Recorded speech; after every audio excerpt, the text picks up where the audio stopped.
because of Doom the Dark Ages, I've been on a bit of like a Doom spree. I've been bouncing around between Eternal, the Dark Ages, and Doom 2016. And have you played Doom? I have played 2016 and Eternal. I haven't gotten around to Dark Ages yet. I've been a little busy, but it's a little busy. Yeah, it's on the list. The AI Vega in that game, the codexes describe how intelligent Vega is, that it was so intelligent that it could fool like I forgot the number of like participants in the survey, but it's so funny now seeing like the recent Google AI stuff where it's eerily close. Oh, to like human. And then like, hello, I am Vega. And it just doesn't like video game AIs are going to have to start rethinking how they're going to do like the artificial voice, because AI in the real world sounds like people now. Yeah, it's scarily close. I've seen a lot of those videos going around of Google's new like video generating AI, where it's like all these people saying, we're just a prompt, like we're not real. And it's so scarily close to like it. Like reality. It's freaky. It's freaky. I don't like it at all. We're going to be out of the job soon. Yeah. Oh my God. Like I'm really, really stressed about like so what is kind of like refreshing, I guess, like about the whole like AI thing is that there's always something that's slightly off about it. Like if you look in the background, some things will like merge together, like they just can't help themselves. Sometimes it'll lose track of like scene continuity as like the AI generated characters run around.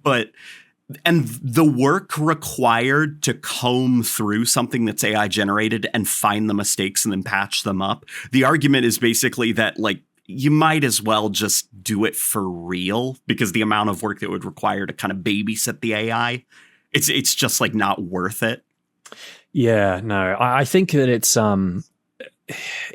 scary on the one hand, because again, it feels like we've gotten so far in the last 5 years. It feels like barely even yesterday we were still looking at those weird like Will Smith eating spaghetti? Yeah, no, I was thinking even earlier than that, where they had like pictures of like the AI kind of characters, like rough outlines of what you think could be a person, kind of like blending into this background of like trippy migraine induced looking like lines and squiggles and stuff. And suddenly we're at a point where it's like fully, or like my mum on Facebook is already guilty of sharing some stuff that is AI generated, and I've had to go and tell her like, Mum, this is not real. The baby on top of the Roomba is not a real video. Please delete this.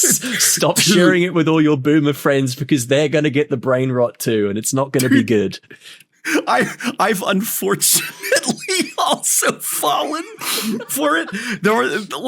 There's like flowers or like cute little like character figures and stuff that I've shared or bookmarked, because I'm like, I'm gonna get this from my wife in secret, and she's found them and been like, honey, this isn't real. Like this isn't a real product. This is AI.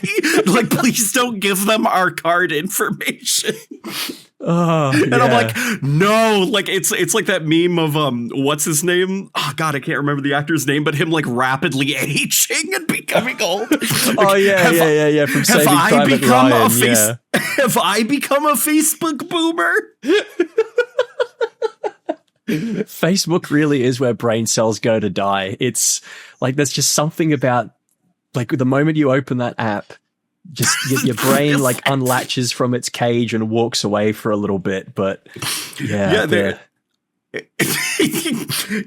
something about Facebook. There's an aura to it that just rapidly ages you. I start looking at like pumpkin soup recipes if I'm not careful on Facebook. Oh yeah. All the high protein, low calorie meal like ideas that pop up, and it's like 90%. I'll share that for this weekend. Yeah. It's a 90% cottage cheese or some shit. Like it's just it's disgusting. I keep falling for it every time. Oh my God. I don't want to No, that's a bizarre segue. No. Halo Waypoint. Speaking of cheese. Yeah, speaking of cheese, so there hasn't been a lot of Halo news. Things have been relatively quiet, unless you're a fan of narrative stuff, in which case a whole bunch of information was dropped on Halo Waypoint just a few days ago. Yes. Yeah. So would you like to do the honors? Yes, I suppose I shall, yes. So Halo Waypoint Chronicles, Volume 1A, which is I guess you could call it an amalgamation and a collection of all the different intel drops and stories that have been released on Halo Waypoint during Infinite's sort of live service season. So all those little tie-in stories to each of the seasons is being, I guess, combined into a print form book, which I think is excellent. I think it's a great idea to get those stories out there in a solid form. And it reminds me a lot of stuff like, what was it? Not Halo Chronicles. That was that cancelled game. The series, is it Evolutions, I think? Where there's like a different, Halo Evolutions. It reminds me a lot of that. So was it Halo Evolutions, or was it like the comic that they turned into an animated thing, or the other way around? Or are you talking about Legends? So Legends was the anime, and then there was a series of novels. Well, I think it was 2 books, and they were like short stories all combined together. Oh God, we should know this. Hold on, I'm gonna pull this up real quick, just so I know for sure. Halo Evolutions, I believe, was a series of comics that was adapted into motion. Like some of them at least were adapted into motion. Yeah. So I really should know this. Yeah, so Halo Evolutions, Essential Tales of the Halo Universe is a This is from Halopedia. Is a collection of short stories and poems from tour books. Like the Halo graphic novel, Evolutions features stories from a variety of writers like Eric Nyland and like a whole bunch of Robert McLeese, a whole bunch of others. And some of the stories and Evolutions were adapted into motion comics, with Midnight in the Heart of Midlothian, The Return, The Mona Lisa, and Headhunters. So some of the stories from that sort of compilation of different like short stories and Halo Evolutions was turned into like motion comics. So yeah, you were right. I just completely forgot about them. But yes, so a lot of people tend to forget about them, which is really odd. People bring up like Halo Legends as the only time Halo was ever animated. Yeah, I think because it was like I want to say it was sort of like a proper animation as opposed to like the motion comic sort of more still image, slightly animated format. People just tended to sort of, I guess, mass around that more. That's fair. But I mean, like the motion comic stories for Evolutions were great. Like Mona Lisa is awesome.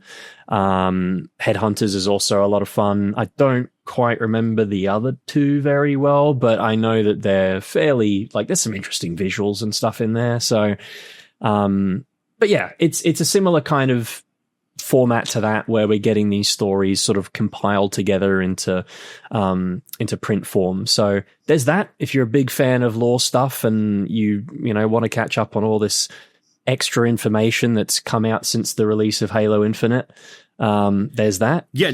To clarify, it is those intel drops. Yeah, that they've been released. Yeah, we're not talking about Halo Evolutions anymore. Yeah. It's very much like stuff we already knew about, we already read. Like it's out there. It's just they're putting it all together, which I think some people were asking for. So, and some of them are pretty interesting short stories. So like with each of those like new armors or new events that were happening in Halo Infinite, one of the writers over at Halo Studios 343 Industries would quickly whip up a like short story to complement like the theming of the season, and some of them are like pretty decent, and like some of the best ones actually were kind of like holiday themed. Like for Halloween, I'm sure it's Haruspis who wrote it because it oozes his writing style. It is such a good little Halloween story. Saturn devouring his son. I was just looking that one up. Yeah, I thought it was great too. Yeah. Yeah, just like the perfect spooky little like flood themed Halo horror story. And it ends in a perfect Halloween-y way, where it's like you're not quite sure if like the Spartan that got infected by the flood actually escapes and is still out there. But it's like, whoa, like, yeah, it's like Simpsons House of Horror kind of stuff. Like you end out on that kind of weird, spooky note. It's good stuff, and it's cool that they're actually like going to be combining all of those stories into like a physical print. Yeah, and it almost kind of concludes the story of, because I think there was also the Waypoint update that had the story for essentially what was the end of Infinite's live service kind of story too, with the Banished at the Academy and whatever. They kind of wrapped that up in its own story too. I think we're still waiting for part 2 though. Yeah. I'd imagine that they might. I'm not sure how long it takes to print a book, but I'd imagine that might be included in that, maybe, or maybe they'll save it for part 2. Who knows? Did you end up reading like how the Academy story, the direction it's going in? I listened to the audio version while I was assembling my desk and setup in the new place. So certain parts of it might have slipped by, but I remember something about Iratus taking control of artillery and firing it at Spartans and big signals in the sky, and that was about as far as I remember getting. So okay. If I missed anything else, please fill me in. Yeah, so if you remember like the Live Service Academy story, you have like the little Banished AI. It breaks out of containment and it starts like corrupting the system, man. Like the simulation that the multiplayers played in, and that's what infection is. And then they find underneath the Academy, it's revealed to them that the Academy is built on top of an Oni black site where all of these like weird experiments were happening. Which one of the multiplayer maps, it's kind of fun. It takes place in like the Oni laboratories underneath the Academy, and you can see like they've got it's that map where the center of the map has a permanent cloak activated and everyone in it becomes invisible. Oh yeah, that was like the last proper developer made one, wasn't it? During the Spirit of Fire season. Yep. And you can see in like one of the windows that they've got like the combat evolved cloaking power up, like sitting in a glass jar, and they've got like wires connected to it, and it's powering that cloaking field in the center of the map. Right. Yeah, no, I remember that map. I think that was the Spirit of Fire season, and yeah, that was a cool little Easter egg that they hid in the background there. Yeah. And you can see that they're like up to something with the overshield's power up. Like it's kind of like freaking out and melting down, and there's sparks everywhere in the room that it's in. But like it's like a fun map full of like lots of little Easter eggs. But in that laboratory is Iratus, and he uploads himself into a Spartan armor that's like still in the kind of like I don't know what you'd call it. Like the ring thing that they have, like the suit up. Yeah, the suit up rig that you step into and it assembles the Spartan armor onto you.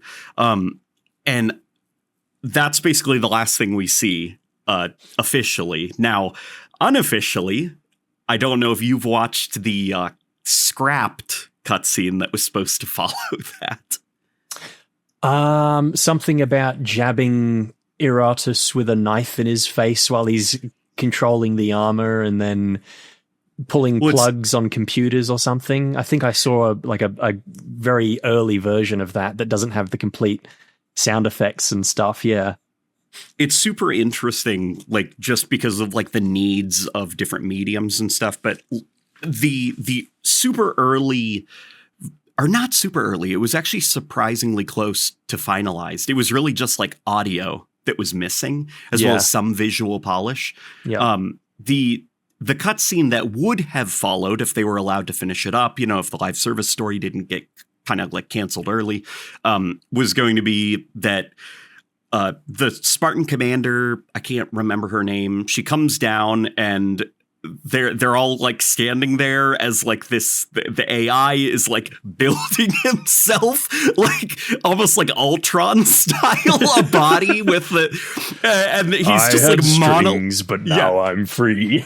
Basically, and he's like monologuing like, "Oh, you're the infection, we are the cure," like just babbling to them as they can't do anything as he's constructing himself a body, and it's like, just to be clear, this wasn't our fault. We found him here. And like the Spartan commander's like, enough. I don't want to hear any of this. We got to stop this now. Which it's funny. Like that is kind of funny. This little like character that everyone in the community hated and no one took seriously has now become a real threat. But the cutscene then ends with basically they're like, okay, we've got to disable that suit. We've got to kind of like shut this whole thing down. And he reveals that he's going to detonate the Havoc nuke, or not Havoc nuke, but, you know, like the power cell that powers the Spartan armor. Yep. He's just going to detonate it like a nuke in like a funny monologue, or not monologue. He's just saying like, you know what's super interesting? I've had time to research how these Spartan armors are developed. Do you know what powers them? A thermonuclear, like, and the suit opens up and the bomb is there. And it's not great, probably for budget reasons. They kind of like fumble and struggle with like mechanical arms. Yeah. Which is like Spartans, like their greatest weakness is like a car assembly line, basically. Like it's not great, but it's probably just because of budgetary reasons. And the cutscene ends with basically like the power getting shut off to the whole facility and Oni showing up and being like, you're all in huge trouble. We're taking over from here. Like Oni basically saves them from Eratus by just shutting down the power. Oh God, them bastards at Oni have just got like, it's like half the bad shit that happens in Halo's expanded lore and media just seems to be because of them. And it's like every time someone puts their foot in it, it's like, oh, we're completely innocent of this, but you guys are the ones in trouble. They're just a little evil bunch of bastards. It's great stuff, and it was setting up something fun, which was probably going to be that Eratus actually got a signal out to the Banished, and that would have been the narrative explanation for Firefight. Yeah. There were like some of the more notable leakers in the community, like Bathrobe Spartan, said that there were going to be linear PvE experiences where you'd have to defend the academy from banished invasions, which got cut down into a Forge experience, which we've been playing. Yeah. But none of that came to pass. And what they essentially did for the Waypoint Chronicle for this season was they revived that idea and are trying to conclude it in a written form. So things are a little bit different. It more or less is kind of the same thing. They find the Spartan armor, just there's no Oni intervention this time. So they're just like running around the academy. There's like drama. I don't know, you know. Yeah. They got to stop Eratus. The Banished. The only difference, though, is that the Banished Spartan that they introduced to the lore is now leading the attack on the Academy, which not a lot of people are a fan of the Banished Spartan. I also don't. I'm not necessarily opposed to the idea, but I think it. Yeah, it's like if Beamish, the janitor, became a very vital lieutenant in the Covenant, or so. Like it's like that character. Yeah. I'm not entirely opposed to the idea either, because obviously the Banished kind of operate in a more morally gray kind of way, I guess you could argue, compared to the Covenant, where it's like fundamentally we are an affront to the Covenant's religion. Like they have to exterminate us for the purposes of this fallacy, this fake kind of story that the prophets have constructed about the religion and the Forerunners and stuff is completely undermined by us existing. Like that's a great idea. And it explains why, you know, the human involvement with the Covenant just doesn't work. But when it comes to the Banished, where there is a little bit more of a gray area that they kind of operate in, and they're kind of mercenaries and they're just willing to recruit people and aliens from all over the shop. Like it does make sense that there would potentially be some more kind of human involvement. But again, yeah, I think the name of the character is Isla Zane or something like that. Even something the name like Zane, like zany, like it sounds like they're full of themselves. And just, you know, it's a bit on the nose. And I don't personally think it's very well thought out. It's not very well thought out.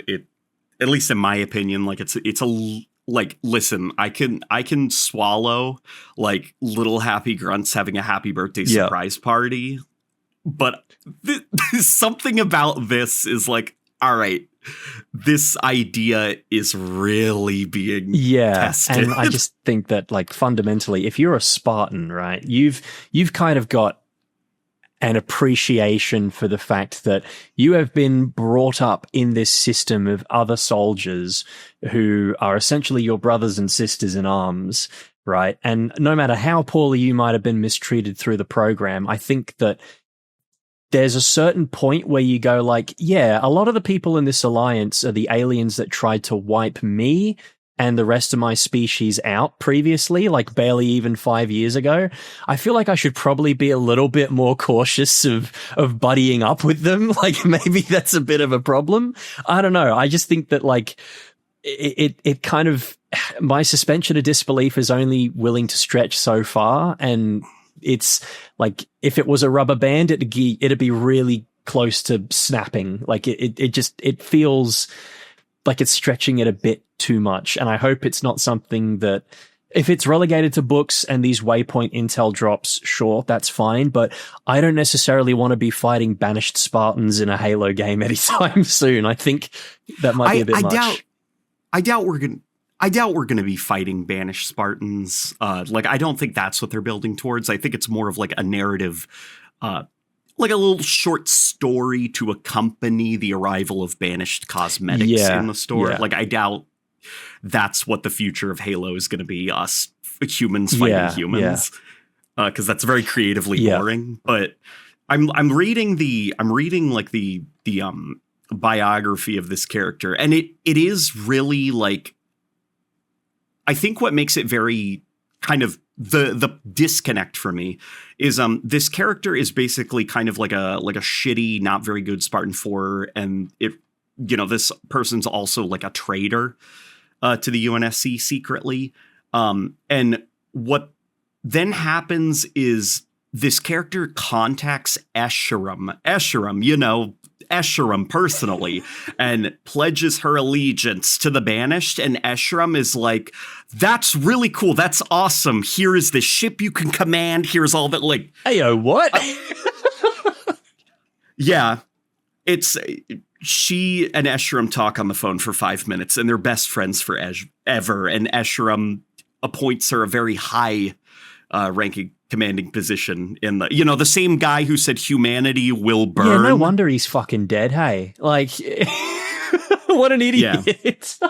Can't even stand by his own morals. That's the stuff that, that's the stuff that it feels like an idea that was then quickly rushed into the lore without a lot of, like, planning, I guess, and, like, setup. It just suddenly happened, and I think that's what makes it come off as a bit fan fiction-y, is the lack of setup and just kind of like how sloppy the integration is into Halo's lore. I think so. Yeah, and again, you raise a good point. The whole thing of humans fighting humans is like one of those things where a lot of people, for some reason, really dig that idea, but I feel like outside of like a mod for armor, I reckon that'd be awful.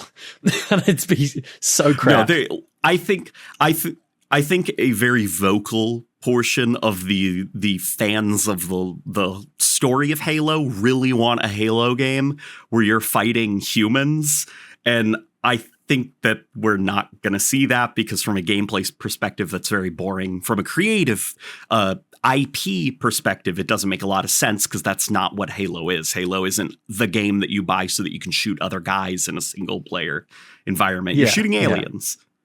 You know, in the campaign stuff. It's kind of like asking for, like, you know what would be really cool if there was like a Doom game where you fought humans instead of demons. It just doesn't really work, does it? Yeah, like Halo's a game where you shoot the elite and then the grunts scream and run around. Yeah. Well, I mean, at least in the first person setting, that's not seems to be what they're, Yeah. That's not to say that different mediums can't explore human antagonists, you know? Like the books have their fair share of human antagonists and stuff, but Halo's a multimedia franchise, and the thing about the first-person shooters, you come to them because of the interesting aliens and their interesting alien behaviors in combat and their technology and their lasers and all of that. And if you start adding humans to that, that's not why people like Halo first-person shooters. Yeah. No, hard agree there. Hard agree. Yeah.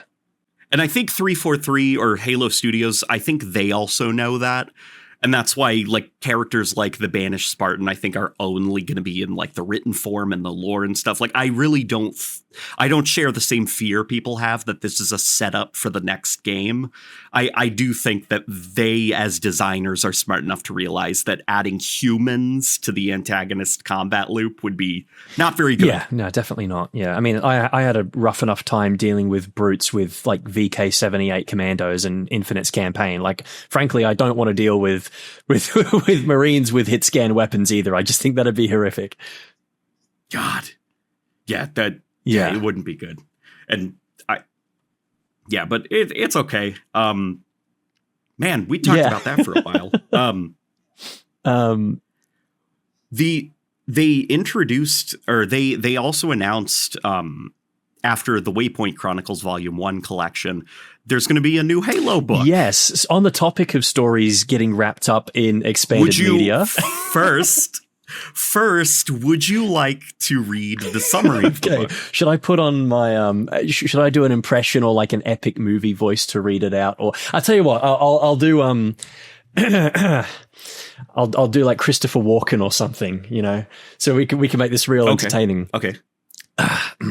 Edge of Dawn, a new Kelly Gay book that follows Chief in the aftermath of Infinite's campaign. 2560, after eliminating the War Chief, Eshram, and sending the Banished leadership into chaos, the Master Chief continues the fight on Zeta Halo, accompanied by his new AI companion and their loyal pilot, Fernando Esparza.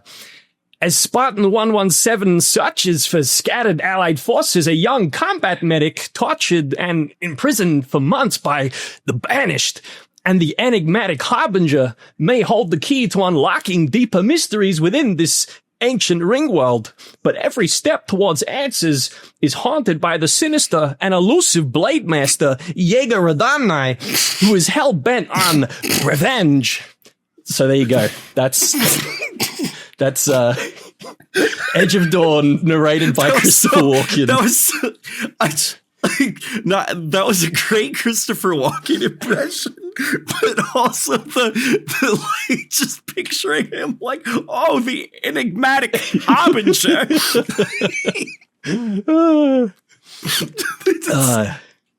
That was great. That was great. Bravo. You'll never hear Christopher Walken IRL saying Blade Master Jaeger Radamnai in his entire life. The elusive Blade Master.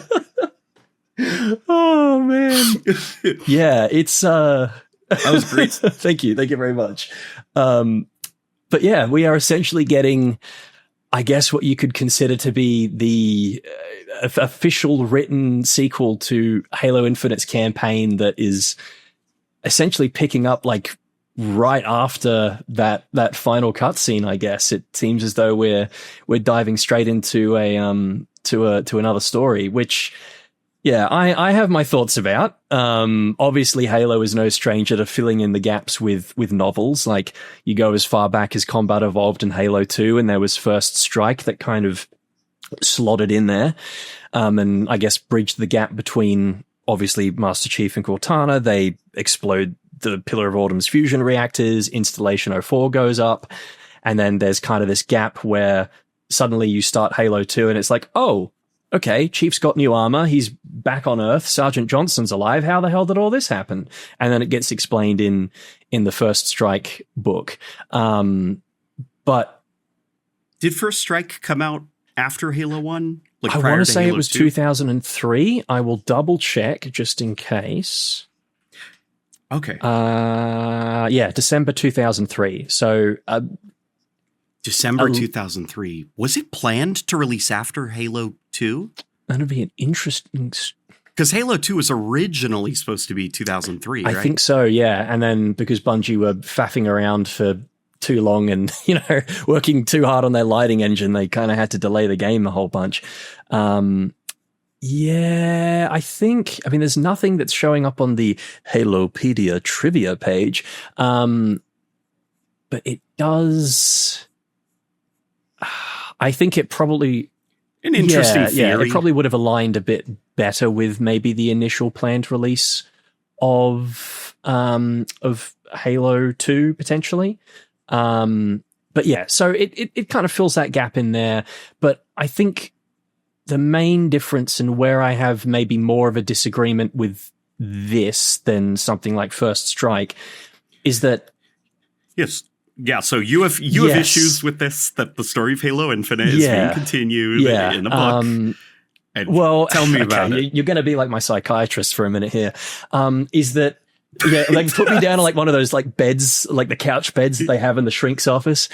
Is that Infinite was very much setting up all of these mysteries and kind of, like the J.J. Abrams mystery box of, what does this mean? What are the endless? What does this kind of weird thing happening with subtle hints to time travel mean? Like all these sort of, and like various aspects of Zeta Halo itself and all these mysteries that were kind of being set up and alluded to, or we knew about previously in different novels that weren't elaborated too much on in the game.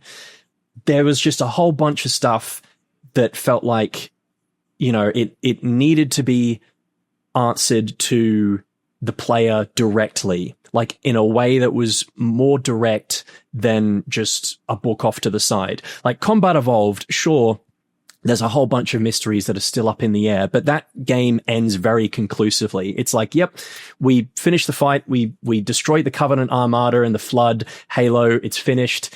Of course, Chief says, no, I think we're just getting started, which, he kind of has to allude to because money and making a second game.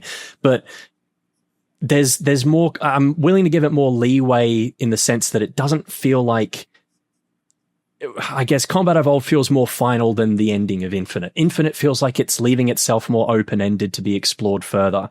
And I get wanting to have this all done in novels and stuff, but at the same time, a novel does not give you the same experience as a game. Like you're playing through the stakes firsthand, you're feeling all of this stuff happening. And I don't know, it just... combined with what we knew partly about leaks and rumors of Infinite's like campaign DLC being cut, it just feels like it's rubbing a bit of salt in the wound. That's just me. People might feel differently, but I think that like the big narrative events and the shakeups of the story should not be relegated specifically to books. And it feels like we're drifting further and further towards that. And there's these big gaps in between Halo games that you almost have to read the books to even figure out what's going on. I mean, you look at just the start of Halo Infinite, for example, and it seems like the best part of that game happens off screen and is partly told in a book, right? Like that big kind of gap that happened before Chief ends up on Zeta Halo and stuff, and while the Banished are fighting and everything that's happening in the 6-month period on Zeta Halo, that almost sounds like the story that you want to play, but instead you pick up 6 months later when all the cool stuff has kind of happened. I just don't like that direction for Halo. I feel like we're missing the point of the games should be the core pillars where all the big narrative events happen, and it feels like over the last few years we're drifting further away from that. Just my 2 cents. Could be completely wrong though. Okay. I hear you. Yeah, I hear you. I get that. See, I'm I'm in the interesting boat where I don't necessarily mind what Halo Infinite did with its story. I mean, some of that is also like I could be compromised to an extent, you could say, just because being a part of the Forerunner group that gave feedback on Halo Infinite early in its development, like being able to talk to basically the folks who are writing the story and hear what they were going for. I was able to go into the game and understand what their intentions were, which is not telling a story about an epic battle, but more so telling like a story about it's essentially Halo Infinite is the story of how Master Chief got his groove back. How Master Chief got his mojo. Like that was more, yeah, how Master Chief found his mojo again. That was the goal of Halo Infinite story, not really, being an epic battle story. So it was supposed to be more like character driven and stuff. So I was like mentally prepared for that prior to the game, where I think for other people, somewhat rightfully so, they, it's a Halo campaign. Where the set pieces, there is that expectation going into it that you're going to get maybe not an epic battle, but just a couple, just some small little side skirmishes, something for the fans that, enjoy that kind of bigger scale sort of confrontation that you get and you expect in Halo. But I completely appreciate the point about it being a more story driven or a more character driven story. Yeah. I get though totally like the frustration with elements of the campaign basically being relegated to book material. So things like the Blade Master returning. Oh man, I've got so many weird, complicated thoughts on this. Maybe some of it is also that like I'm taking Halo less seriously than I used to, even though, Halo maybe don't listen to me, basically. Whatever he says, don't listen to him. Just mute the podcast right now. Whatever I'm saying, I am not a good opinion to hear if you're a mega Halo fan. But during Bungie's run on Halo, what I think was like a lot of fun in retrospect is that each Halo was a Bungie game. It wasn't like, the next Halo game. If you were a mega fan, it was the next Bungie game. So weird gaps like, sir, finishing this fight, and then hard cut to Chief just falling from the sky and landing on Earth. Like, how'd he get there? What happened? Who cares? It's the next Bungie game, and you're going to play a game full of things Bungie likes and wanted to do. Where 343, they take Halo a lot more seriously, so it makes jumps between games or things that happen off screen feel they sting a little bit harder. Because 343's Halo is taking itself so seriously, the stories should take jumps a little bit more seriously. Yeah, I think so. And I guess it's also just, I think part of the problem is probably that it also just comes during a very unsure time, I guess you could say, for the Halo community. Like we don't know if Infinite is actually ever going to get a sequel. Like we know that there's multiple Unreal projects in the works, but one of those could very easily be a Combat Evolved remake. One of them could be another spin-off game that takes place, years before the events of Halo Infinite or many years down the track. We don't know. So to have this, well, it's very similar. I was just going to say, so it's I think somewhat concerning that potentially the last piece of chronology in the Halo timeline that we get for a while, and the payoff that we get to this game that we've been waiting to see a proper conclusion for 3, 4, I'm losing track of the time. The 2020s are a fucking mess. But for like 3 or 4 years now is going to be told in a book. Like this could be like the last piece of the Halo chronology. And I guess also the idea that, a character like Jaeger, the Blade Master, might come back in this book only to get killed off again in the same book. Like not saying that's going to happen, but that could be a bit underwhelming. Or that other characters might, cop it in this book. Who knows? It's Like, it's just, you don't really know. I just hope it doesn't hit too many major story beats, because I think that the novels should deepen the lore, not serve as the only place to experience these major narrative shifts. And I hope that's what they end up doing. But yeah, we just have to wait and see. Well, thankfully, the part about me being a lunatic is because I have a optimistic view on this, just because of the pitch of the book as well as the writer. So Kelly Gay is sort of like, she's quickly become the next Eric Nyland. Yeah, she's great. Yeah, in that she's consistently great at writing Halo stories, and not just great at writing Halo stories. She's really good at balancing the weird fun of the Halo universe with the more serious lore-driven, like, you must take the Halo universe super seriously vibes of 343. And the description mentions that it basically mentions a bunch of side characters. It mentions the medic that is mentioned. I think he's in 2 audio logs, and it's just a throwaway thing to set up how scary and spooky the Harbinger is, that she drives him crazy by talking to him. And he's coming back now into the story, this weird side character who was never going to be in the next game. But Kelly Gay is going to be using this character to drive the plot of this book. The Blade Master, who, as far as like a majority of the player base, not like the hardcore lore fans, who engage in the subreddit, just people who played the campaign and beat the boss and, killed the elite with the cool red energy sword. As far as they're concerned, this guy is dead.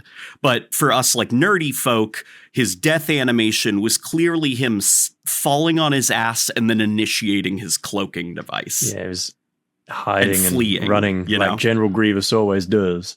Yeah. Yeah, running away and hiding. So they can continue him basically in the story without negating the impact of like the player's victory over him in the game. And hopefully, they don't kill him in this book, because that's like a very fun character. But I see a lot of side stuff that's not super important to the plot being set up. So I do think it's going to be more secondary to because the big thing that comes next is the Endless have been freed. Atriox is potentially still alive. He might have even been sent back in time. There's time travel-y stuff, like all of that more like grand, super serious, galaxy threatening stuff. None of that seems to be talked about like in this plot synopsis. It seems to be like, the Blade Master is running around and this side character from an audio log is at play. Yeah. So I think this is just going to be a smaller story and not necessarily the next chapter of the Halo story, now in book form. Yeah, hopefully that's the route that they go down, because I think that they're kind of, I don't know if they've done themselves any favors in terms of the wording as well, because mentioning like Chief and continuing the fight right off the bat in the opening kind of stanzas of this description is almost giving people the false impression of, this is going to be, well, and I think they also said that this was going to be like a Master Chief story, quote unquote, which seems to be the thing that they keep doing now, because they're worried that people are going to, tune out if they see Agent Locke on a book cover or something. Yeah, it's like a sub brand for the Halo books. Like they've got 2 of them now, like Halo, whatever, a Master Chief story. It's like a Ubisoft original. Yeah, because what we've had, I think it's Silent Storm and is it Shadows of Reach, I think were the 2 that they're classifying as Master Chief stories now, and then this one too. So they've got a trilogy of books now. But I guess they can put together in a nice little sleeve and sell on Amazon for $55. So yeah, it seems as though it's going to incorporate Master Chief to some extent. The other thing that I was interested in seeing is that they haven't actually said what Cortana, as I'm going to call her, what her name is going to be. Like they kind of ended the story of Infinite being like, oh, I know what I should call myself. I can think of the perfect name. Clearly setting up that her name is Cortana. Which is just like a whole other level of, I think, of stupidity. Like, I don't know if naming yourself after a war criminal who vaporized an entire planet is really a good idea, but I must vehemently disagree, because she's not naming herself after a war criminal. She is Cortana. That is her name. She is a clone of Cortana captured at a younger point in her life. It's her name, her birth name. For her to name herself something else would be her denying who she is. Because the whole plot of Halo Infinite is that if you knew how you were going to die, how would you live your life differently? How would you learn from the mistakes of your future self to become a better version of you? And that message would be erased away if it's, what you should be is somebody completely different. Now it's... Change your name, hide your identity. It's clicking in my head now. I never actually thought of it that way. So I feel a little more enlightened in that regard. Yeah, like that, like the reason she says, "Is it okay?" Like, and he's like, "Go ahead," is because she's like, "You're sure I'm not evil? Like, I'm not bad?" And it's like, no, like, it's a fresh give it start. another 7 years. Give it another 7 years, and that might be a different story. Yeah. Yeah, like, don't hate yourself. You are Cortana. Be okay with that. You don't have to make the same mistakes. So yeah, when it's time to be retired after your 7 years, just don't chuck a wobbly, and we'll be fine. It'll be all good. Yeah. Okay. No, it's funny because I never really considered it that way, and I just thought that there's the point you bring up about her being, I guess, a clone of Cortana at a much younger point, I guess, kind of does away with the baggage that comes later and what she would eventually go on to become. And in many ways, I guess there's also a question to be asked about, well, how much of this Cortana that we know of post Halo 4, who blew up the Brute's homeworld and apparently glassed Sydney. Thanks, by the way. Specifically Sydney. Thanks, guys. Like, how much of that is the same old Cortana? Because it seems as though that there's a lot of outside expanded media material like that. Also, that novel written by Kelly Gay, the one about the Didact, that almost alludes to the fact that maybe there was some kind of corruption happening to her as a result of her time with... I don't think it alluded to. I think it explicitly said that the Gravemind, she was not the same person after Halo 3, after her encounter with and the it just took a Gravemind. while to kind of kick in and for the rampancy to like bring those aspects of her personality to the forefront. And also getting lost in the domain, the Forerunner domain rather, and then kind of, I guess, being reassembled after the fact. It's almost like a ship of Theseus sort of thing, where if you keep replacing parts of this particular ship over time, how much of it left over is still the original ship. And I guess you could say that's a similar thing for Cortana, where she, for all intents and purposes, died at the end of Halo 4, but it was then kind of reconstituted and reformed. But like, how much of it is still the original version of her? So you can kind of see the weapon as like the younger version that was not this evil, weird amalgamation of her worst bits kind of crunched together to become this awful dictator after the fact. It's like remembering Cortana for who she was as opposed to what she became. And even from like a brand meta standpoint, that was kind of the intention. Like not that it's like, this is going to be a story about how we suck at making Halo. Like not that was what they were doing, but they definitely were hitting this meta point of like the imagery of a shattered ring, like Halo the brand broken inherently. The whole like, if you knew how all of this was going to go down, what would you do differently? And then the game literally ending with Chief back in his classic armor. He's got his mojo. He's not like sad boy Chief anymore.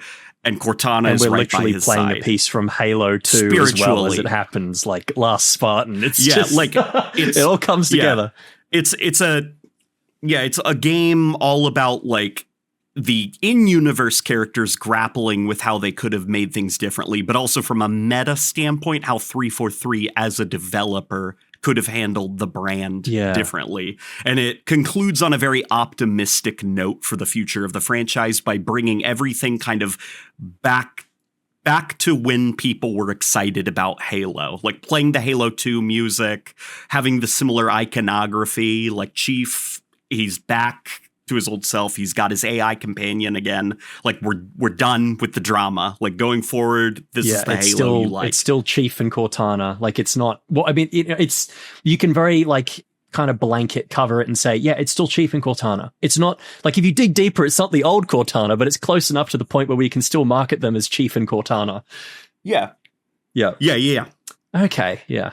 It's like a reset for the brand. A spiritual reboot, as it were.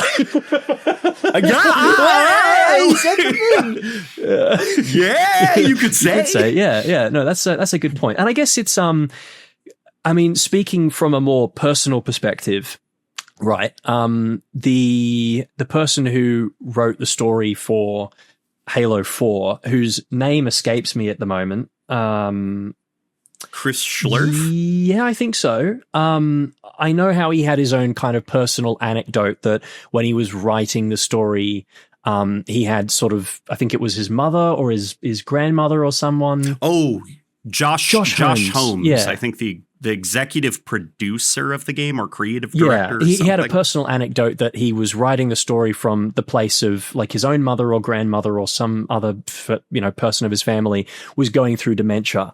And that's like, obviously it's a very tricky thing to deal with because it's like the person that you knew is slowly kind of like disintegrating before your very eyes. And eventually you kind of have to get to a point where it's like they're not even the same person. And so it's a lot easier for many people to try and remember that person from an earlier point in their life when they were still whole, like they were still the person that you remember, whether it's your mother or father or grandmother or whatever. And I think that's kind of maybe what they were leaning into with the weapon to some extent. It's like, it's still Cortana, but it's the version of Cortana that you want to remember her as, which is, it's a similar kind of, That's an interesting way to look at it. It's like the embodiment of that memory of her as she used to be, as opposed to what happened after the fact. So, yeah, maybe that's what they were alluding to and kind of continuing that on for a bit, because as much shit as Halo 4's story gets for a number of reasons, I think that particular way of looking at Cortana and her rampancy was, particularly effective, I thought, and very, very emotionally impactful. So thinking now with that extra context that you've just provided, that is again kind of opened my eyes to, right, that's what they were actually doing with the story. It adds an extra layer in there, which is it's nice. Now I feel like replaying Infinite's campaign. I feel like I need to give it another go. Yeah, it is pretty great. Like not the kind of, like every single cutscene is like a stage play where it's the characters walking around a room and talking to each other. But there is like it's very, very reflective, and it's deliberately so. It's meditating constantly on like the brand and the story and its characters. And, that's probably not like the kind of story Halo needs. Halo is a lot more fun. It's more exciting because that also leads to more exciting and fun gameplay. But after Halo 5 and how like angry people were at the direction that story went in, Halo Infinite does kind of in retrospect feel like a story that was needed to kind of like heal some wounds, clean the slate. Yeah, clean the slate, get everything back to basic, and like reassure people that like don't worry, like Halo will be okay from here on out, which probably would have landed a lot better if Halo Infinite was able to deliver on its promises and its goals and ambitions. Yeah, but it's almost as if the campaign story and what they were setting up was kind of, I guess, sabotaged by the fact that the live service rollout and the multiplayer by the just didn't quite stick the landing, and therefore it meant that like people's interest in the game going forward was significantly decreased, shall we say. And they like, could you imagine, it's going to be really interesting to see how people think of Halo Infinite's campaign when the next couple of Halo games are already in our hands and being played. Like, I think people are going to be a little bit more patient with Halo Infinite's story. Yeah. Because as of right now, like the wounds of how it just stopped dead in its tracks, you know, and the uncertainty that you mentioned earlier, like it makes people not appreciate the more meta story at the moment because we don't even know if there is going to be a next one. Yeah, that's a very good point. And I mean, look, hindsight is always 20/20. And I think that, you know, the Halo cycle is very much a thing, as much as we might try and deny that it is. But, you know, you get one game that comes out, oh, it's the worst thing ever. Next game comes out, suddenly the old one looks a little bit better. But, because you know that the old one isn't the new norm. Yeah. And I guess that's the crazy aspect that I was talking about earlier, like the don't listen to me if you're a super mega fan, is how I've learned to enjoy Halo stories is immediately going into each new one. I understand it's not the norm, and whatever's going to happen next is going to be super, super different. Yeah, support. And so it allows me to kind of like contain each story in its own bubble and appreciate it for what it is. Remember that Halo arcade game? Fireteam Raven. Yeah, Raven. And how people lost their minds when it was announced. Yeah. Like people were so mad. And now it's like, you know, that's kind of cool that here in the United States, like some arcade places like Dave & Buster's, there's just like a giant Halo thing. And there's like sometimes kids playing it, and it's like, that's cool. That's cool to see. But at the time when we didn't know when the next Halo was going to release, it was like, an arcade is the next I'll admit, Halo. I did kind of fall into that trap a little bit. I've mellowed out a little bit more about that in recent years, because like we here in Australia, I've actually spotted a few popping up, and there is like, we're getting them, and there is like part of me that's almost happy to see, again, like young people running to these machines and picking up these mock ARs and just like mowing down into the Flood and the Covenant and stuff, and seeing Chief jump in and have a little cameo, and to them point at the screen and go, oh wow, like that just warms my heart as a grizzled old ancient 25-year-old, but it feels like I'm older. And to like have that be someone's sort of first Halo experience, and then if eventually they get old enough and they decide that they want to play the games, to then play Combat Evolved and see it from a whole different perspective, it's kind of heartwarming in a way.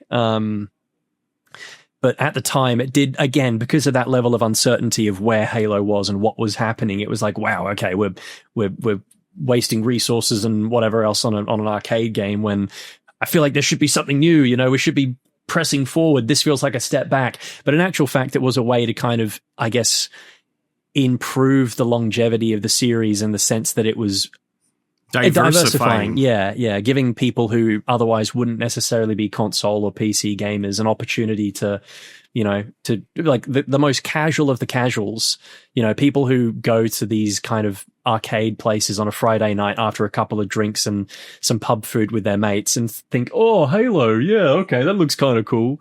Or if they're just really younger and they're taking their kids out to get them off the iPad for an hour or two, right? To do something different. Yeah, it's sticking Halo in the arcades now. Like, that's just one more place now. Chief in his green mug. Exactly, and he's right there on the top, like on that big, lovely piece of artwork on the top. So, yeah. Yeah, like for the longest time when you opened up like Amazon, there was an ad for the Halo series, regardless of the Halo series' quality. Like sorry, I'm allergic to bad television shows. Man, are you okay? Okay, yeah, that was quite the reaction. You need some water. I need some vodka after that. Something stronger. See, like regardless of like the quality, like opening up Amazon, seeing an ad for live action Master Chief there, going to the Dave and Buster's, there's a Halo arcade cabinet, going to your local bookstore and the latest Halo book is on shelf. Like just putting Chief everywhere you can think of, every nook and cranny in your day-to-day life, sticking a Master Chief in there. And the world is much better because of it. We need more Chiefs. Yeah, so that's the approach now that I'm starting to take is like just kind of appreciating that there's more Halo stuff going on. And as far as like this book is concerned, I see a lot of side characters and a boss battle that we beat. So as far as the player base is concerned, he's done for. Like they're using, for this book, Kelly Gay's using a lot of side characters that aren't consequential to the future. Like I doubt they're going to kill the pilot. They're not going to kill Chief or his like companion AI, whatever her name is going to be. Like the next story is going to involve the Endless being freed. And so far, it doesn't seem like this book is going to resolve that. Based on hopefully the pitch. not. Hopefully maybe they'll sort of. Hopefully not. I could be wrong and they'll screw everything up. Hopefully they just skirt around the edges of it, but they don't actually address any of it. I choose to be optimistic. Yeah, that's a rarity in this day and age. You could be taken out in the street for that one. You know, don't be too optimistic. Okay, yeah, the Halo fans on Reddit, you'll be eaten alive by them. Then you get the polar opposite, and sometimes they're way too optimistic, and it's like, can we just find a nice middle ground here, people? Can we just be nice? I'm asking for too much. Dude. I'm so tired of this ride. I wish people were more chill. I wish they wouldn't take Halo so seriously. Yeah, it do be like that. But it's a hard life being a mega fan of something. And currently, like, I mean, I don't want to shift the topic of conversation too much, but as someone who is a mega fan of both Halo and Doctor Who, let me tell you, it's fucking rough out there right now, boys.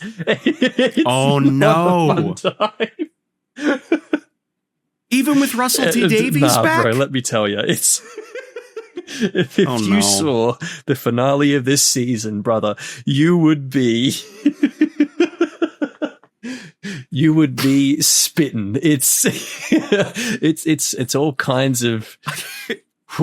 Anyway, but in terms of the uncertainty, we do have some level of certainty. We do have potentially a little glimmer of something on the horizon, which is a certain.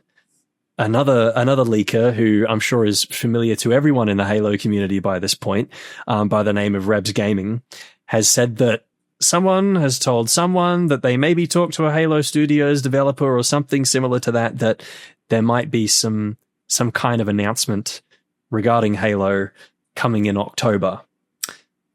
So, yeah, whoa, that's just very vague and mysterious and nebulous.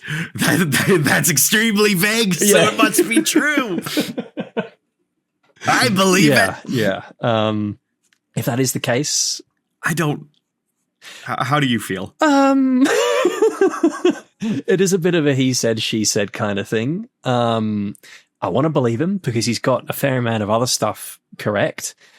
But in saying that, it does kind of, I think there are things that are lining up to maybe say that this could be true because it seems as though the Xbox Games Showcase, which is happening in, a couple days from now, which I think is the next big sort of major event that Xbox has to talk about its new releases and whatever, is very much going to be Gears of War pilled. It looks as though it's going to be all about like, E-Day. Is it E-Day? Is that what it's called? I can't remember. And the Gears of War Reloaded, the PlayStation 5 port. So I think we're going to be getting a very Gears of War heavy sort of game showcase. And the thing with Halo is that it always sucks the oxygen out of everything else when it's at a panel or something, especially when it comes to like Xbox's like first party kind of games and stuff. So I think that, yeah, we might be seeing Halo relegated to that, because I think it's coinciding with some kind of event that's happening. Like it might be a HCS event that's happening in October, which is why they want to announce it then. I'm still crossing my fingers that we'll get like an MCC for PlayStation 5 announcement at the games showcase. That'd be great, even if it's just lower key, you know, like it's not a brand new game release, so it's not sucking all the air away from Gears of War getting its time to shine. But that's what I'm hoping for. But yeah, I'm just cautiously hopeful that, yeah, we'll get maybe a little sprinkling of something in June for the showcase, and then maybe a bigger announcement in October, whatever it may be. Seems like they're cutting it a bit late, but that's fine. What do you think? What do you want to believe? I don't know if like a competitive Halo championship is where they're going to announce the next Halo game. Yeah. Just because like Xbox, like they usually like do these things with the most eyes on them. Yeah. You know, like I think like competitive Halo is for a very specific part of the Halo community. I don't know. Like I don't want to predict things because usually I'm wrong. Well, now's the time to say that you think we're going to get all of the Halo announcements at the Xbox Games Showcase. Oh, yeah, you're right. Halo 7, okay, the Halo C remake, a Flood horror survival game. Like, it's all coming out. It's all... Yeah. Like the next Halo, they're going to announce it. There's going to be a release date. MCC's coming to PlayStation. That Combat Evolved remake, it's ready to go, baby. We're going to get a release date, 2027. It's all in October. Mark my words. It's going to happen. It's going to happen. He's called it, folks. It's It's definitely going to happen. Nudge, nudge. This like usually my predictions are completely wrong. Started with Halo 5 when people were asking me if I thought the plasma rifle would ever come to Halo 5, and I said never, not a chance. And not even a month later, they announced that the Brute plasma rifle would be coming to Halo 5. So since then, my track record for predictions is not great. So really what I'm gathering from this is that you should just be like saying the best possible things are going to happen, and that's your prediction. And then... Yeah. or like, yeah, I'm trying to think about how we can jinx it. Oh crap! My predictions are always wrong, and I just predicted we're going to see a bunch of in October, but maybe that means they'll happen earlier. You know, like just say that we're not going to see anything in June. There is no way we're going to see anything in June 100%. for Halo. That is like, I mean, there will be stuff there, but. None of it's going to be Halo. We're going to get some Halo U2's figures, and that'll be it. That's all we're going to see. Yep. That's all we're going to see out of the brand. So temper your expectations. Or don't, and be excited, you know? Yeah, and now that seed is planted, hopefully some beautiful flowers sprout and people won't be coming back to us on this video in 3 months' time saying, "You fuckers misled me!" Yeah, I don't know. Some of this, like the Halo announcement stuff, some of this Halo announcement stuff, it after like so many years of just what do you think the next Halo is going to be after Halo 5? Like I don't know. A lot of this, there's surely going to be a Halo announcement here. It comes off as like copium, or hopium. Hopium's the term, right? Yeah. Yeah, we do be huffing heavy hopium as Halo fans. We have been for a very long time now. Like there's a new quote, like the Gears of War remaster is a new product that was developed and now needs to be released. And I do think you're right that Halo sucks a lot of energy when it's part of a show or something, like because people hyper fixate on that and it kind of takes everything away from all the other projects. I doubt Microsoft is going to even like announce the MCC for PlayStation 5 because that would just overshadow all the work that went into this new Gears port. Yeah. Yeah, no, I think, yeah, you've probably got a point there, because if they are going to drop the MCC, which is like, what, 6 games, as opposed to, you know, the singular remaster of the first Gears of War game, it might overshadow things a little bit. Yeah, like people would go crazy if they announced that all the Halo games, or like the Xbox 360 era Halo games, like if all of that was coming to PlayStation 5, people would go bonkers and, you know, hey, Gears of War is here. Yeah. Like, yeah, it's funny, like how as Halo fans, I think within our own little bubble within the community, we always are like, oh, there's going to be a new game announcement going to be coming at this, whatever this event is, you know, E3, the game showcase, or this Halo championship thing. And then you actually go and you look at online at like some of the news outlets and tabloids, and it's like, yeah, no, Halo's not going to be there. There's going to be about 20 other games that you've never heard about, but Halo, we don't care to talk about it. And there's even like this unfortunate, tricky position that Halo is in as a franchise, where it's like a really damn strong brand.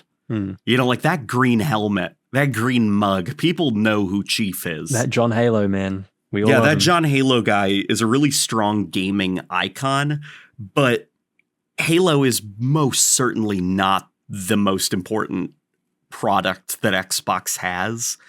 And even from like in terms of the games and stuff like that, it's not even like maybe the biggest thing that Xbox should be pushing, like, because Xbox wants to diversify. They want to have, you know, new heroes, new adventures to go on and stuff. And so it's having to constantly come back to the Master Chief. And then these games underperform, even though they're so expensive. Like, you look at the top played Xbox games, you know, and they got Call of Duty, they've got Minecraft, Roblox. Roblox, like Fortnite, yeah. Halo is just like a weird brand. I'd love to talk to somebody who's super into like marketing or even like strategy and ask them their opinions on Halo as a brand, because it does seem like a really tough one to manage. Yeah, I think so. It's not the biggest game in the world anymore. It's not even like the biggest shooter anymore. No, it's not. But it's so powerful as a brand. Yeah, it's got a lot of weight behind it, a lot of nostalgia, and a lot of variety now too. It's like, you know, it wasn't even strong enough to keep itself alive for 2 seasons. Yeah. Of a Halo show, you know, but Halo is really strong regardless. Like, people just really like the Master Chief, but the ventures that Chief has been on recently have not captured pop culture by storm. No, definitely not. I think there's honestly been more memes and like presence in the cultural zeitgeist over his appearance in Fortnite doing funny dance moves than the actual games and TV shows that he's otherwise appeared in.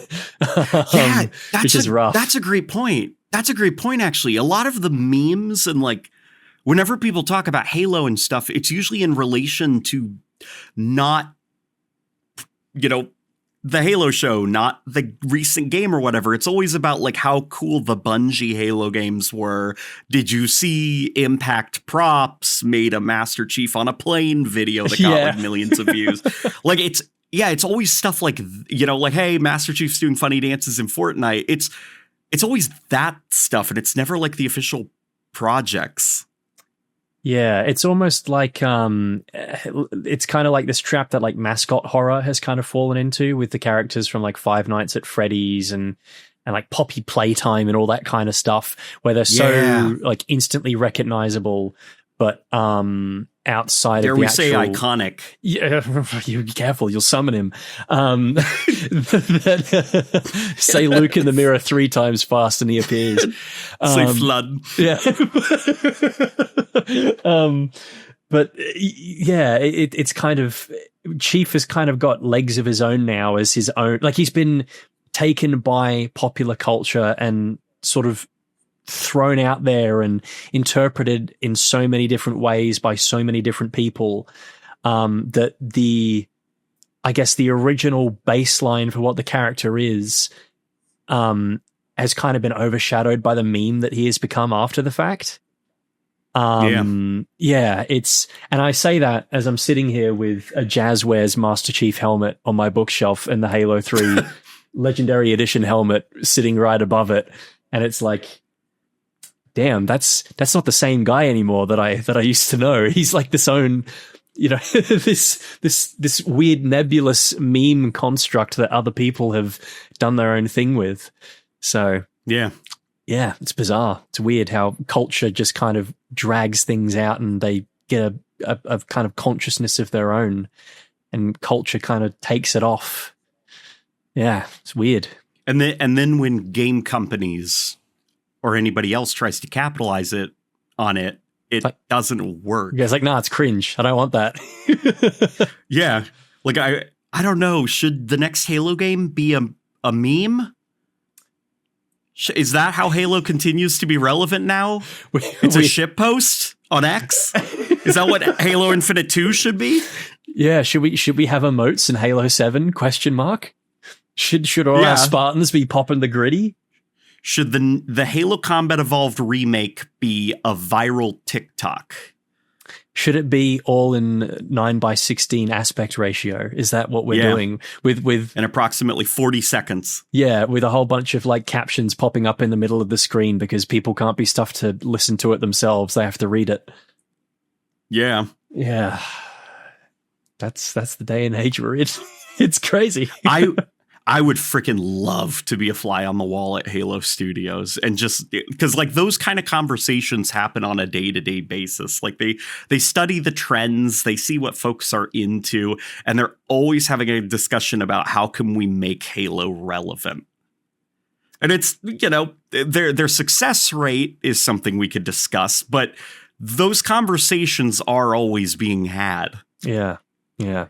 For better or worse, sometimes. I'd love to see the data. And where their thoughts are on how to, because I do think Halo Infinite, what's really frustrating about kind of like Halo Infinite's failure to deliver is Halo was really primed for a cultural reboot because so much time had passed since Halo 5 released. And the Reclaimer saga, for the longest time was the face of the Halo franchise. So Halo Infinite being a soft reboot of the brand, like Chief's back to looking like he was during the Bungie days. It's been so goddamn long since the last game, free to play multiplayer PC release.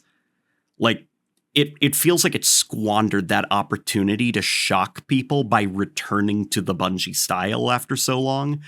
And now for the next Halo game, what are they going to do to turn heads again? Because they've already done the look. It's like old Halo. Like they've played that card. Yeah, they have, from everything down to the way the box art looks to Chief himself and like the gameplay, the kind of subtle return to form to something that's more in line with Bungie's gameplay. Like, yeah, it's a hard question to put forward. That Combat Evolved remake is going to be, they've got their job cut out for them. Yeah. I think that because they've already played the nostalgia card in many ways. So return to a Pacific Northwest biome. Yeah, let's do the whole game about that again. It's hard to, I think, figure out how you do that big massive rebrand when you've already done that big massive rebrand not too long ago, and over something very like obvious, like nostalgia no less, which Infinite did try to capitalize a lot on. And the CE remake almost feels like an admission of defeat. Like, yep, we fucked up. We tried everything we could. We tried moving things off in a new direction. Nothing short of 3 times. Like, we did it in Halo 4 and you guys didn't like it. We did it in Halo 5 and you guys didn't like it.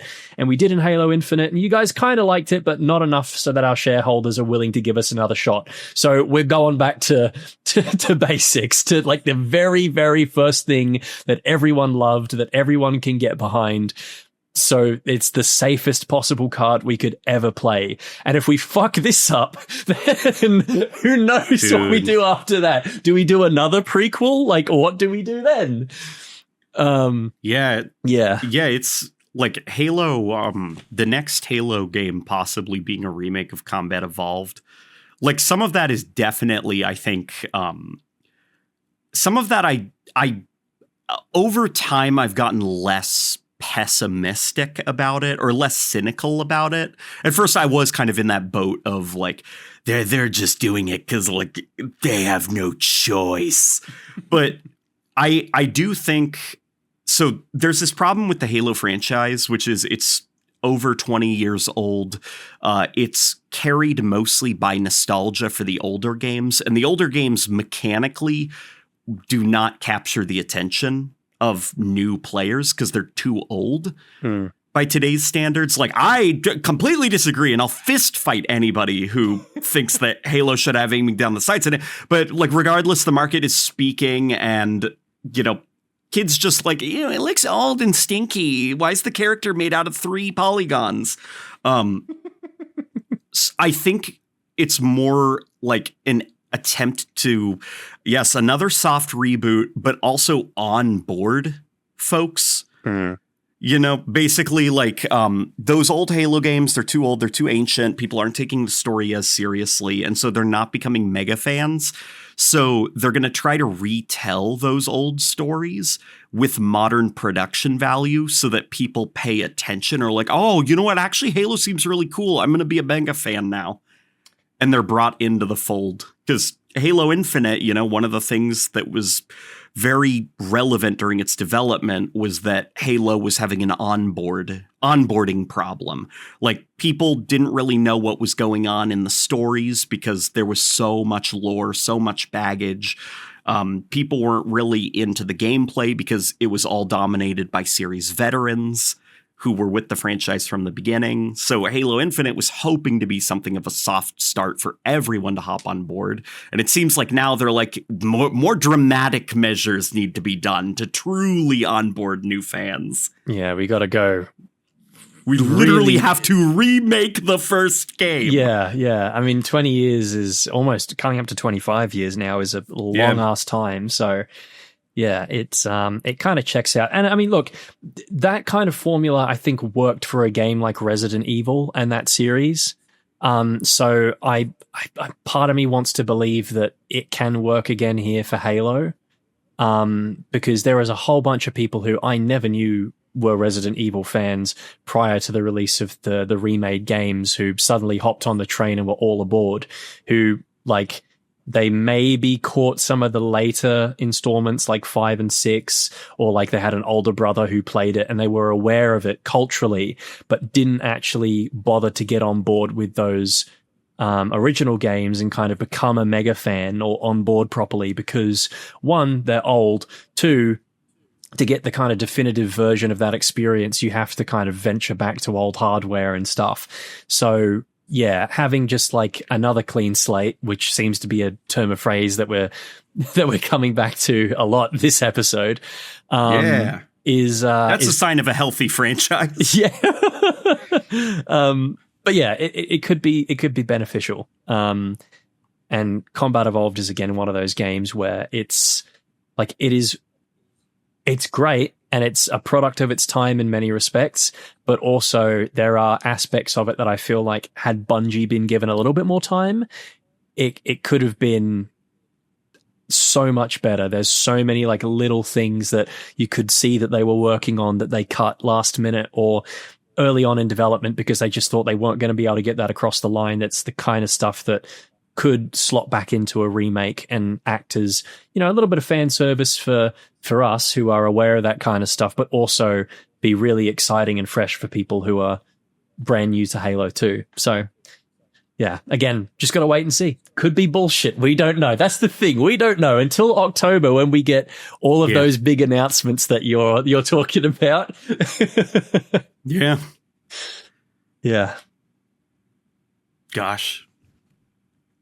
Well, also, competitive Halo is ramping up for 2025. Wow. So it's like you read that one straight off a script.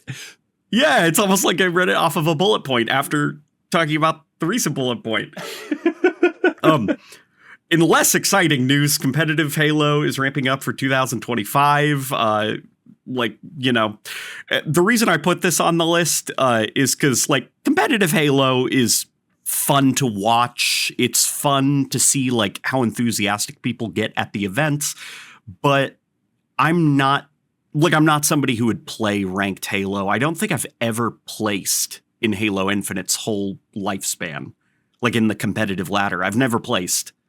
I've only played like maybe 3 ranked matches. Yeah, I think I did. And I just have no interest. No, but fair enough.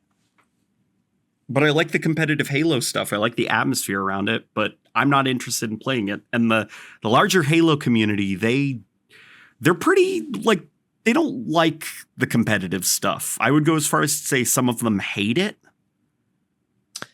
Yeah, there's kind of an interesting dichotomy there, isn't it? Where the competitive Halo events are like one of the few surviving bastions of big events that happen that bring a whole bunch of Halo fans together. They're almost like conventions, really. Like instead of a like a Star Trek or a Star Wars convention, going to these different booths where people sell stuff and you can meet the guy who played, I don't know, fucking Glup Shitto or whatever.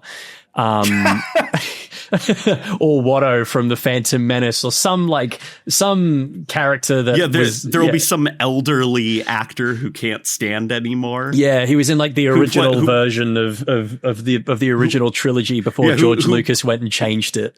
Yeah, he was in the third row, fourth guy on the left during Luke's award ceremony at the end of the first movie. Yeah. But George replaced him with a CGI slug in the special editions, and so he's really pissed off about that. Yeah. But he still rocks up for the money. So it's kind of like Halo's version of that, but instead of like the booths and the stalls and the washed up actors, you have competitive, players happening. You see people playing the game. You see it taken to a whole other level and people pulling stuff off that you never would think was possible. It's like a sports game. It's like going to the Super Bowl meets Star Wars convention. That's kind of like the vibe that I get from it. And they're even talking now about adding an artist's alley to the sick. HCS. That's sick. So yeah, like that comparison that you brought up might become even closer than you realize. That could have come out better, but hopefully you understand what I mean. No, I did. 100%. I was like weird flex, but okay. But yeah, no, I got it. I think that it is very much like that Halo community space, that convention that people will go to. But in terms of actually watching it, I mean, I'm sure if I was in the room with a whole bunch of people and the vibe was going, like humans just naturally kind of fall into that feeling of tribalism, right? Like, I don't know the first thing about football. But if I went to a stadium and was watching, I don't know, the AFL or something here in Australia, and someone threw a Richmond scarf over my shoulders and said, "You go for the yellow and black team," I'd be like, "Sure, cool. All right, whatever. Let's go." If everyone else starts shouting, I'll start doing the same. Yeah, it's the atmosphere there is contagious. Yeah. Palpable atmosphere, as they say. You feel the spirit of the Mountain Dew gamer fuel. It runs through your veins. Yeah. Yeah, the competitive Mountain Dew gamer fuel. I'm trying to think of the Dorito crust between your fingernails. Oh, there we go. Getting in all the grooves and nooks and crannies of the controllers. Stain those teeth red. I love artificial coloring red 40. Yes. Yeah. Yeah, but like it is fun to be there, but it seems like for like the larger Halo player base, there's always this like aggressive pushback against competitive Halo stuff. Oh yeah. Especially recently. Yeah. I think that's very much symptomatic of just the gaming landscape that we're in at the moment. I mean, I don't know how you feel about this, but I think that it's very much been driven by the harsh snapback to systems like skill-based matchmaking, which are very quickly becoming like the gaming boogeyman. Like if you have a bad game, it's suddenly, blame it on skill-based matchmaking. And sometimes it does actually turn out to be true. But that has kind of bled into I think, people's perception of the competitive gaming scene too, unfortunately. They've kind of heard about, skill-based matchmaking and think, competitive skill-based, it's one and the same. I hate these guys. Like that's just kind of, I think, how it's happened maybe. But as someone who doesn't necessarily keep their finger on the pulse of the competitive scene all that much, I could be out of touch. But I'm not too sure. I'm not too sure. Yeah, I do. That is actually like, I guess I'd never connected the dots before about that. That like obviously the skill-based matchmaking frustrations that people have, like I knew it in the back of my head that there was an aspect of ranked play and competitive skill-based matchmaking, but I guess I never really realized it, that people have seemed to lump a lot of different stuff together into this, and they've constructed this big bad competitive. They've just lumped all these different aspects together, and it's just competitive bad. Casual only. Yeah. And I guess there is kind of a merit to that because, I mean, when you look back at the history of Halo and how it started out, this idea of everyone getting together on the couch and screen cheating and all that kind of stuff. It's very much like, getting your friends over. It's very much the epitome of a party game kind of atmosphere and vibe. And then that was very much what Bungie took forward to Halo 2, was the idea of like, let's just do that, have the virtual couch, but make it online. And, maybe chuck in a little bit of some kind of skill-based systems to get people by. But for the most part, it's the Wild West out there, like you can cater your experience somewhat, but once you get out there, it's, the gloves are off. And because of that, the competitive side and the MLG folk and whatever essentially had to, I guess, alter the game and its mechanics and its how it played in order to get it to a competitive point. It was very much like Bungie gave the community the tools and they based the game a certain way, and then the competitive community went off, did their thing. That's how it became an esports phenomenon. Whereas now it almost feels like the current developers, like 343 previously in Halo Studios, have almost, well, I mean, we don't know about Halo Studios. Fuck knows how they're going to develop the next Halo game, but 343 have almost like lent too far into the competitive side of things. Like they're building the game based around its competitiveness first rather than its casual play. And I think that's evidenced particularly by the fact that you look at Halo 5 and Infinite, where those games didn't even launch with Forge and custom game features to give more casual players the option to get that experience, that more casual experience.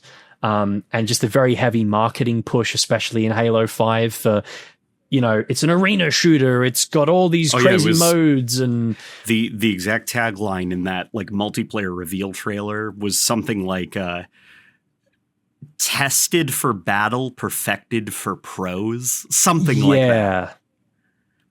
Yeah. It's I think that's probably switching a few people off. And I think that it's also just like, it's just kind of evidence of the fact that while the competitive community is loved by many, it's also maybe not as big and widespread as many actually think it is.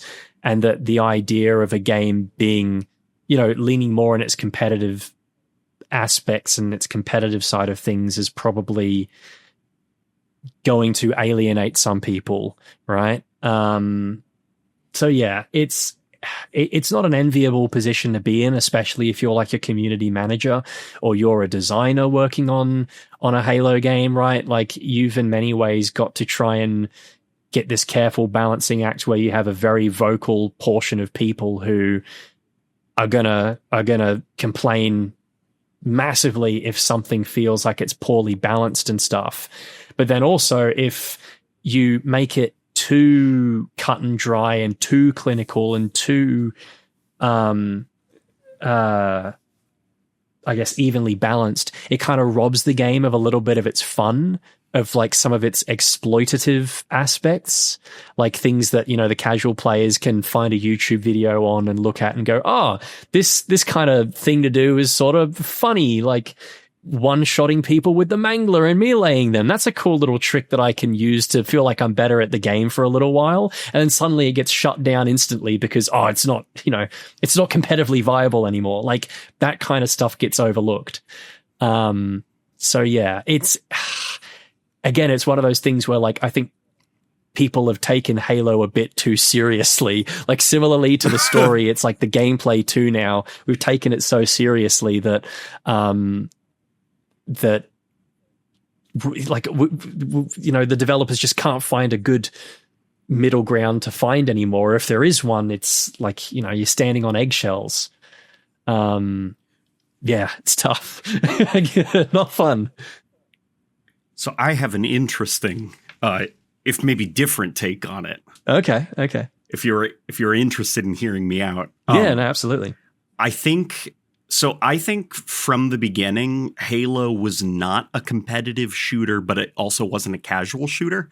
I think Halo was just a sandbox that was basically given to the players. Like, as far as multiplayer was concerned, it was just like, here you go, figure it out. Like, you had all these different combinations of modes. You'd capture the flag and stuff, and it was depending on the party that you were with in 4-player split screen or LANing 8v8, like, depending on who you were playing with, that made the environment competitive or fun and casual. And like, competitive Halo stuff actually started up during Combat Evolved, because a lot of friends, this was like back when, for consoles and stuff, you didn't really have a lot of competitive shooters. Yeah. So, and there was also like a lot more naivete about competitive games. Like, believe it or not, you could just take a game super seriously. You weren't like dulled down by so many different competitive shooters that now, like, the fire of competition has been permanently dulled in your heart. Like, Halo was the couch co-op shooter game. And for some people, they would actually kind of take it seriously, and it blossomed into actual local competitive events, and then eventually like proper competitive events that were like recorded and broadcasted. And for Halo 2, like, esports stuff was factored into that game's development because of how it just exploded out of nowhere with Combat Evolved, because people actually started to form competitive cliques with that game, bringing their Xboxes to events and what have you. And I think what separates how Bungie did competitive stuff from 343 isn't maybe necessarily like a focus. It's more 343 or Halo Studios or whatever, their kind of inability to just deliver a broad game experience that accompanies, that has the tools to make everybody happy. Like, usually 343, they kind of tunnel vision on just one part of the game, launch it, then they have to patch in the rest of the game later. They're not like Bungie where they can just land it all at once because they stay focused on the broad aspects of it. Yeah. And we talked in the sandbox video, Like how I felt like what I liked about Bungie Halo games was it felt like they didn't view like the individual sandbox tools as exclusively how do they work in 4v4 competitive. We need to make every weapon viable in 4v4 modes. They sometimes added weapons that were trash, but worked really well for side game modes. You know, like the gravity hammer, that like nobody thought that like the gravity hammer or like the energy sword was going to be like the hot, you know, weapons and stuff, but they're great for side game modes for infection and stuff like that. And lo and behold, like the gravity hammer made for a great Griffball tool, you know, and Griffball was born in Halo 3. Yeah. I think just with 343, because they always focus on very small launches and then branching out from there, they always focus on the 4v4 stuff. So it becomes the main focus and people get very frustrated and tired of the competitive 4v4 stuff. And by the time the rest of the game is patched in, people have gotten the, you know, they feel like they were sidelined. They were not the priority. Yeah. Yeah. I think that's, a good summary of it. Like Halo, I actually think benefits from having a competitive scene and it benefits from having a casual scene. Like, oh my God, I know that's a very hot take. Like Halo is good when it's good. But like, Turbo yeah, like brain. the most, turbo mega galaxy brained take. For Halo 5, I think that it was a mistake for them to kind of focus so narrowly on the competitive aspects, because that was a course correction from Halo 4, which, believe it or not, Halo 4 was a super casual game. In fact, casual was the focus of the game. It was something that they really wanted to do, and they constantly hammered it home that this was the most accessible, most casual-friendly Halo multiplayer ever, to the point that like the loadouts, the kill streaks and stuff all was done in the name of making Halo easier to play. And Halo 5 was a course correction where they launched the game almost exclusively with competitive modes. And then if you wanted a casual time, you just went and played Warzone. And even the core gameplay loop was designed around like, you know, encouraging very sweaty, aggressive play styles. And I think that there's a lot. Like it's a big a topic. Lot. Yeah, it's a really big topic to kind of... Yeah, without sort of like it. Obviously, a podcast is beneficial in some respects because we're able to just blurt stuff out and get like that general kind of yappening happening. But occasionally, when you get to like a topic that is, I don't want to call it sensitive, but it is like there's just so many facets of it that need to be taken into consideration, like a competitive versus casual, like mindset for a Halo. What I'm struggling with is that there are a lot of moving parts to it. There's a lot of things from sandbox design to mode design to the way maps are played, what you prioritize when you start development and stuff. What the scope of the game is like, there's just so many goddamn moving parts. It's not so easy as to just say include casual and competitive stuff. Yeah, it's not that simple. Yeah. Which is why in the sandbox video, what I said is for a good Halo sandbox, you start development thinking about the weapons, not in terms of how they're going to be balanced in a 4v4 environment. What you start with is by making a wide variety of different tools that do weird stuff, and then think about how those tools could drive different game modes versus, you know, the way that 343 seems to do things where they start prototyping 4v4 modes, then start testing the sandbox and designing it for the 4v4 modes. And they kind of get locked in to a very narrow scope. And I think the more Bungie approach is better. You think about what modes would be attached to a specific weapon. In Halo 5, they had to patch in the gravity hammer after launch. Yeah, I forgot about that. Like Griffball, just didn't even think about it. They had to add the gravity hammer, the vital tool for Griffball, after the fact. In Halo Infinite, the gravity hammer, you can't play Griffball with it. No, it sucks. It sucks for that. Yeah, because they just didn't think about it. They thought about how do we balance the gravity hammer for 4v4 and make it feel rewarding to use and make it feel like you can get kills with it. They didn't even think about how, you know, it could drive different modes. Part of me wants to ask, because obviously the transition to Unreal Engine, I think is, I know this is going to sound off topic, but I will get to the point. The transition to Unreal Engine sounds like it's going to be beneficial for Halo Studios because Unreal is a more like artist and creatively driven engine. Whereas I think that Blam and Slipspace, you in many ways kind of have to be thinking very technically on the side as well in order to get stuff to work within that engine. Mm-hmm. And I'm wondering if taking some of that extra pressure off, being game developers first and foremost and not code writers as well, is going to allow Halo Studios a more broad view approach to making the next Halo games, whatever it may be, and that they will look at the bigger picture as opposed to just tunnel visioning on the 4v4 experience. It could. For Halo Infinite, there were some developers that talked about the coding language that the Blam engine uses is really tough and not very like intuitive. And like for one example, like I think it was Assault with it was Extraction. Mode, just Extraction as a mode. It was originally going to have like a flood theme. And you were going to like extract flood samples, but whatever, like that's just fluff and set dressing. But in order to get Extraction sped up in development, one of the guys, I forgot his name, he was also responsible for like the Academy stuff. He had to get them to drop the flood framing because and that somehow like sped things up. And just what I'm thinking is like, Extraction is just a mode where you run to a site and you plan a thing, defend it. If it detonates, you win, right? Yeah, pretty much. Yeah. Like, it's that difficult to program? And, according to some ex-developers, certain modes are really difficult to program in Blam. So you could be totally right that the switch to Slipspace, in some cases, like 343's unusually slow content rollouts and their inability to ship feature complete games. Some of that might have to do with just how hard it is to code stuff.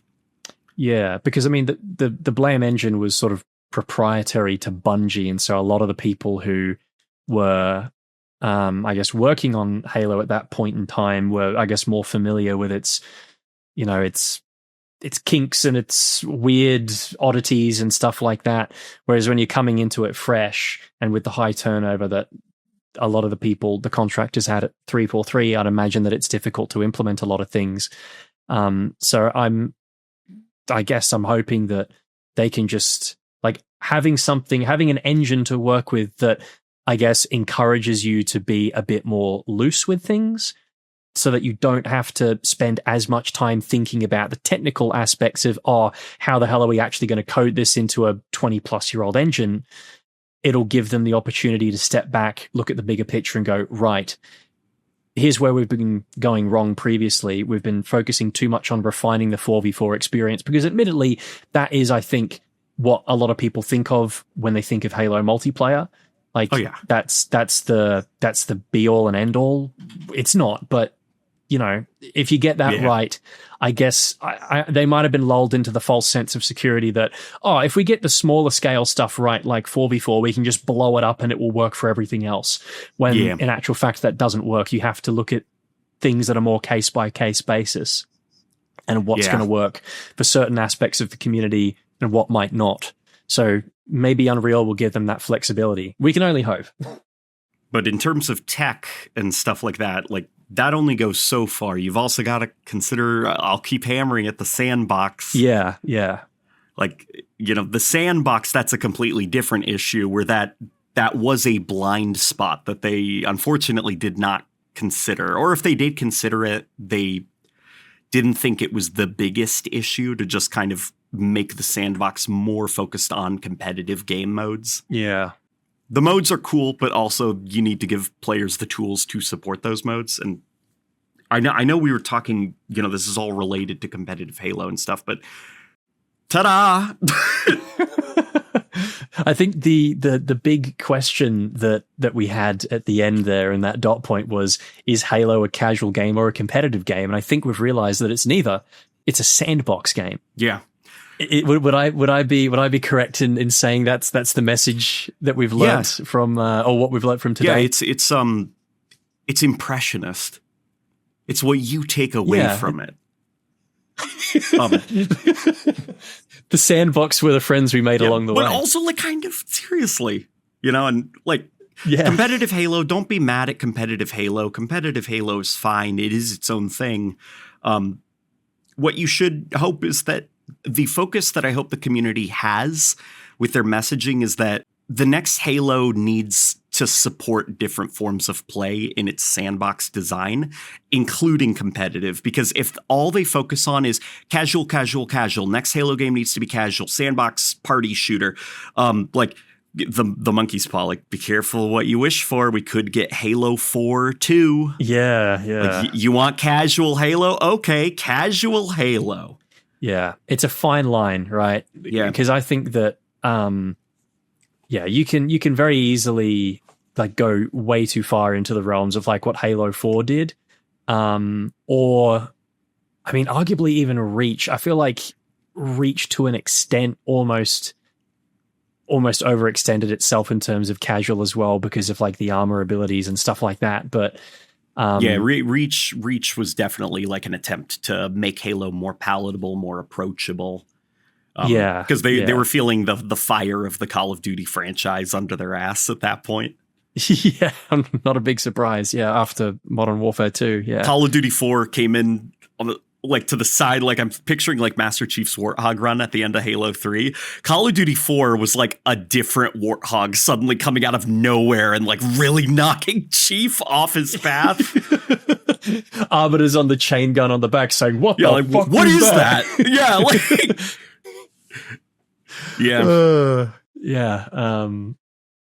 But I think that it's almost like you have to have like a Halo 5/Halo Infinite as it is now release currently. Like that has to be the front end of where you start your new game at. But again, you have to make it more sandbox minded, because I think that's again one of the issues with Infinite is that its sandbox is too clear cut and dry, and so you lose some of that goofier, silliness of the Bungie games to an extent.